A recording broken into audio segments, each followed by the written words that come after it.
Chapter V. Use of the will. In the practice of the science of being well, the will is not used to compel yourself to go when you are not really able to go, or to do things when you are not physically strong enough to do them. You do not direct your will upon your physical body or try to compel the proper performance of internal function by willpower. You direct the will upon the mind, and use it in determining what you shall believe, what you shall think, and to what you shall give your attention. The will should never be used upon any person or thing external to you, and it should never be used upon your own body. The sole legitimate use of the will is in determining to what you shall give your attention, and what you shall think about the things to which your attention is given. All belief begins in the will to believe. You cannot always and instantly believe what you will to believe, but you can always will to believe what you want to believe. You want to believe truth about health, and you can will to do so. The statements you have been reading in this book are the truth about health, and you can will to believe them.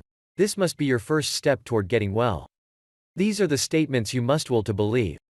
That there is a thinking substance from which all things are made, and that man receives the principle of health, which is his life, from this substance. That man himself is thinking substance, a mind-body, permeating a physical body, and that as man's thoughts are, so will the functioning of his physical body be. That if man will think only thoughts of perfect health, he must and will cause the internal and involuntary functioning of his body to be the functioning of health, provided that his external and voluntary functioning and attitude are in accordance with his thoughts. When you will to believe these statements, you must also begin to act upon them. You cannot long retain a belief unless you act upon it. You cannot increase a belief until it becomes faith unless you act upon it. And you certainly cannot expect to reap benefits in any way from a belief so long as you act as if the opposite were true.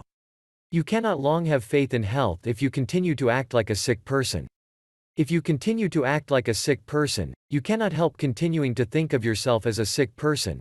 And if you continue to think of yourself as a sick person, you will continue to be a sick person. The first step toward acting externally like a well person is to begin to act internally like a well person. Form your conception of perfect health, and get into the way of thinking about perfect health until it begins to have a definite meaning to you. Picture yourself as doing the things a strong and healthy person would do, and have faith that you can and will do those things in that way. Continue this until you have a vivid conception of health, and what it means to you. When I speak in this book of a conception of health, I mean a conception that carries with it the idea of the way a healthy person looks and does things. Think of yourself in connection with health until you form a conception of how you would live, appear, act, and do things as a perfectly healthy person.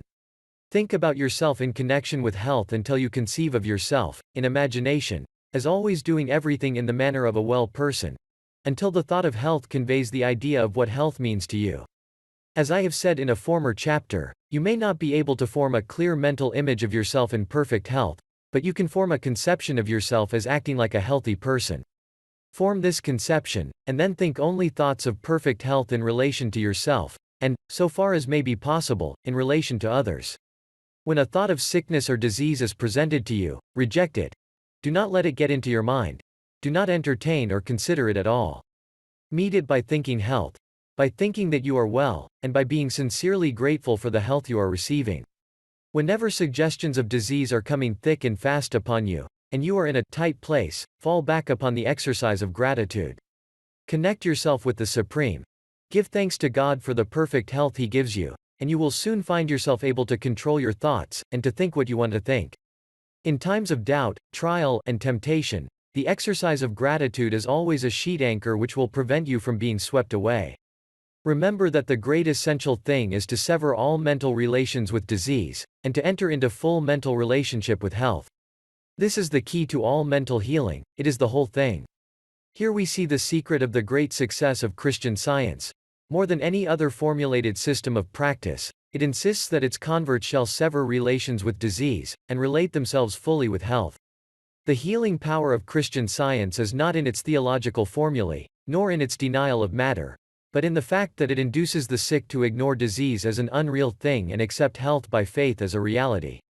Its failures are made because its practitioners, while thinking in the certain way, do not eat, drink, breathe, and sleep in the same way. While there is no healing power in the repetition of strings of words, yet it is a very convenient thing to have the central thoughts so formulated that you can repeat them readily, so that you can use them as affirmations whenever you are surrounded by an environment which gives you adverse suggestions. When those around you begin to talk of sickness and death, close your ears and mentally assert something like the following. There is one substance, and I am that substance. That substance is eternal, and it is life. I am that substance, and I am eternal life. That substance knows no disease. I am that substance, and I am health. Exercise your willpower in choosing only those thoughts which are thoughts of health, and arrange your environment so that it shall suggest thoughts of health. Do not have about you books, pictures, or other things which suggest death, disease, deformity, weakness, or age. Have only those which convey the ideas of health, power, joy, vitality, and youth. When you are confronted with a book, or anything else which suggests disease, do not give it your attention. Think of your conception of health, and your gratitude, and affirm as above.